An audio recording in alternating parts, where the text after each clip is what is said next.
India மீதான கூடுதல் வரி விதிப்பு அமலுக்கு வருவது காலதாமதமாகும் என அதிபர் ட்ரம்ப் கூறியுள்ள வார்த்தைகள் தான் கவனம் ஈர்த்து வருகிறது.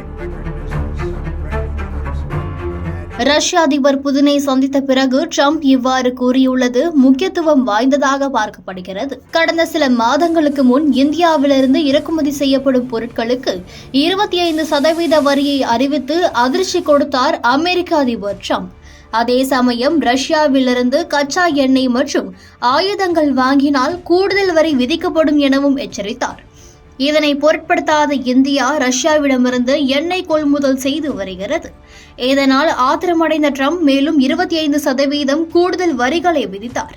இதன் மூலம் அமெரிக்க சந்தைகளுக்கு ஏற்றுமதி செய்யப்படும் இந்திய பொருட்களுக்கான வரி 50% அதிகரித்துள்ளது. இந்த வரி விதிப்பு ஆகஸ்ட் 27ஆம் தேதி அமலுக்கு வரும் என அமெரிக்கா கூறியிருந்தது. இது இந்திய நிறுவனங்களுக்கிடையே பெரும் அதிர்ச்சி ஏற்படுத்தியுள்ளது.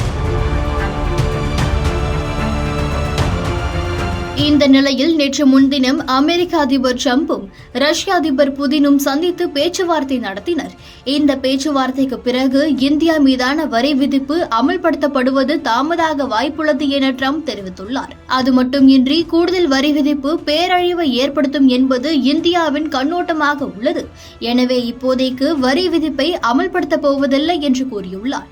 அதே சமயம் ரஷ்யாவிடமிருந்து இந்தியா கச்சா எண்ணெய் வாங்குவதை நிறுத்திவிட்டது என்றும் அது தொடர்பான எந்தவித அறிவிப்பையும் வெளியிடாமல் இருந்து வருகிறது.